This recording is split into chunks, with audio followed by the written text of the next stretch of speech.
Hatanguzwa umugambi wo gushikiriza ubuhinga bwa internet buri ku muvuduko wihuta hagati y'ishiramwe Spardinet na kaminuza yitiriwe ikiyaga Tanganyika. Umuyobozi w'iyo kaminuza François Xavier Mureha yashikirije ko umuvuduko wa internet uzofasha cyane mu bijanye no kungura ubumenyi na ryo ibintu byose birondererwa kuri internet. Yemejeje kandi ko iyo kaminuza yemeje gukoresha ubuhinga bwa none nk'inkingi ngenderwa ko kugira ishike ku iterambere no kuba mu makaminuza agezweho mu guha abanyeshure abigisha n'abashakashatsi akaryo keza ko kuronka inyigisho n'ubumenyi bigezweho. François Xavier Mureha yemesheje ko uwo mugambi ugiye kuzana inyungu nyinshi nko gufasha abanyeshure kuronka ubumenyi bujanye no gukoresha ubuhinga bwa none, kongereza inguvu mu bikorwa by'ubushakashatsi, bikazotuma kandi umunyeshure azoshobora kwironderera ubumenyi kuri internet hambavu y'ivyo azoba yize mu ishure ari kumwe n'umwigisha. Yamagara abanyeshure kuzokoresha neza ubwo buhinga mu buryo bubereye mu kubuvyaza umusaruro. Ku ruhande rw'urongo Spardinet Ibrahima Tiame ngo kuba biyumviriye gushira uwo mugambi muri yo kaminuza ngo nuko mu isi hari ubumenyi bwose basanga babarizwa ku bikoresha ubuhinga bwa none aribwo bwa internet. Ngo ivyo rero kuyikoresha bitegerezwa kuja mu vyankenerwa harimo no kuronswa umuyaga nkuba n'amazi bikenewe imisi yose. Uyu muyobozi yashikije kandi ko abanyeshure bazoshobora kuronka iyo internet bazokoresha kuva isaha 2 z'agatondo gushika isaha 12 zo ku mugoroba, nayo ikazoba iri ku giciro c'amafaranga amajana 4 y'amarundi. Ujejwe ubudandaji muri Spardinet yemejeje ko gushikiriza abanyeshuri ba kaminuza yitiriwe ikiyaga Tanganyika uburyo bwa internet bwihuta bizotuma bashika kuri ndi terambere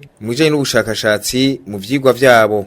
Muri amashuri ya kaminuza aho twaciye tugira ibibakwe no gutangura ku ishure ya kaminuza y'ikiyaga Tanganyika. Uno munsi akabijya nuko kuri iyo wifi tuzaniye amashuri ya kaminuza nuko no munsi ku mahera amajana 4 gusa bashobora kuronka connection vyoroshe atakibagoye kuva isaha 2 gushika bwire, bakagira ni yandi ku mafaranga amajana 5 bagatangurira aho nyene isaha 2 gushika minuit, ariko y'amajana 4 ni gushika isaha 12 z'umugoroba.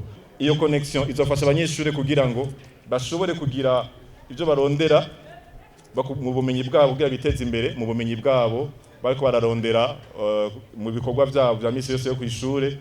Nizobafasha kugira ngo basamare, ahubwo izobafasha kugira ngo bashobore kwiteza imbere mu bumenyi bwabo, bashobore guhiganwa n'abandi ku isi yose ku mwanya nyawo. Uretse kuba kure y'ubuhinga bushasha gusa kuronsa ubumenyi, abanyeshure abigisha n'abandi bakeneye ku munsi internet babona ko ukubukoresha ubuhinga bwa none bwa internet ari igikoresho gihambaye cyo kwiga, gukora, gutanguza ibikorwa no guhanahana amakuru. Isanganiro.